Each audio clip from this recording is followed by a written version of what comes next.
안녕하세요. 저희는 이번 여름 골령골로 기행을 다녀왔습니다.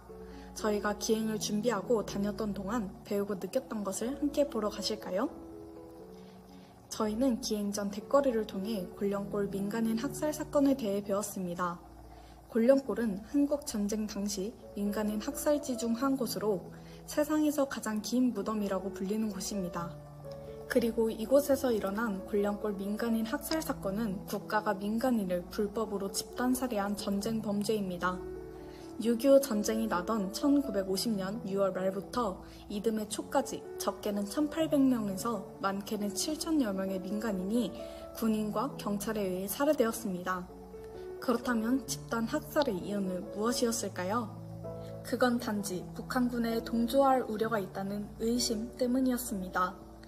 학살의 피해자는 대부분 대전 형무소의 제주 4.3 사건, 여수 순천 사건과 관련된 정치범들과 충청도 일원의 보도연맹원들로 정부가 이념과 사상이 다르다는 이유로 무자비한 살해를 저지른 것입니다. 게다가 사상과 관련 없이 죽은 사람들도 있습니다. 보도연맹에 정부가 쌀이나 비료 등을 지원한다고 하여 가입하거나 그저 정부의 할당 인원을 채우기 위해 반강제적으로 도장을 찍은 사람들이 무고하게 살해당했습니다. 이 끔찍한 집단 학살이 국가 주도의 만행임을 당시 증언을 통해서도 확인할 수 있습니다. 증언에 따르면 우리나라 군인과 경찰들이 트럭에 사람들을 싣고 대한청년단원들과 민간인을 동원해 구덩이를 파고 시신을 묻게 했다고 합니다. 골령골에서 자행된 이러한 학살은 어떻게 기록되어 있을까요? 영국의 종군기자 앨런 위닝턴은 I saw the truth in Korea 라는 제목의 기사를 통해 학살의 진상을 알렸습니다. 그와 동시에 미국의 책임을 언급하기도 했습니다. 총질, 구타, 그리고 목을 자르는 일은 남한 경찰이 했지만 이것은 미국의 범죄. 미군 장교들이 지켜보는 가운데 이루어졌고 운전자 몇 명은 미국인.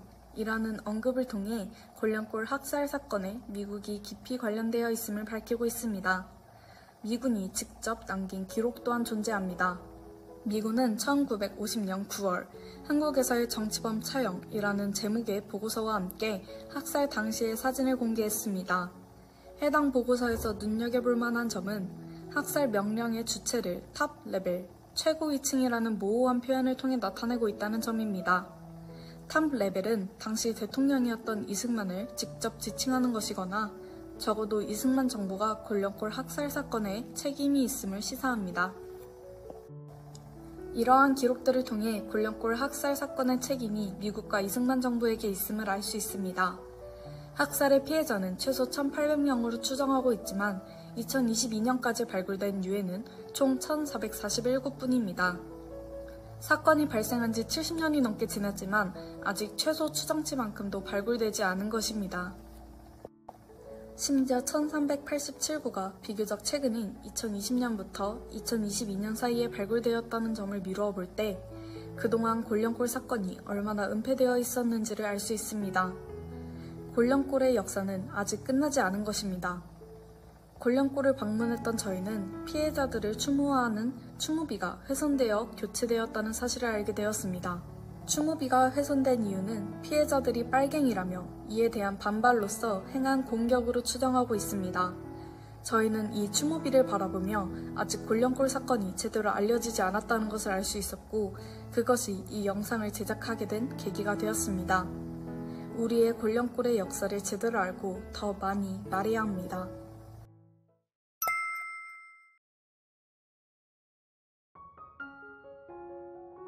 골령골은 이 한국전쟁 당시에 그 최대 규모의 민간인 학살지입니다. 대전 형무소에 수감되어 있었던 좌익 활동을 했었던 어떤 사상범들 그리고 보도연맹원들 등 다양한 민간인들이 이곳에서 희생당했습니다.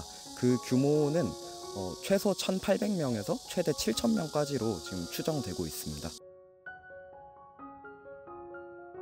이곳이 그 영상에서 보았던 어떤 학살이 일어난 곳이라는 게 딱 자각이 되는 순간 정말 어떤 슬픔 그리고 안타까운 감정 등이 날아와서 박히는 것 같은 그러한 느낌을 좀 많이 받았습니다.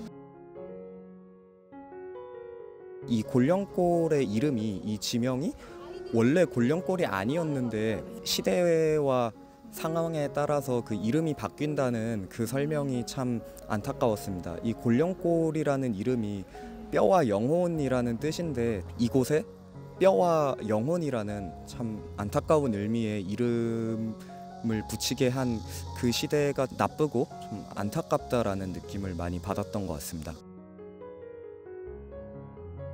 이 땅에서 전쟁을 벌였던 이 미군과 이승만 정부가 참 이 땅에 살고 있는 그 사람들에 대해서는 관심이 없었다라는 느낌을 가장 많이 받았습니다.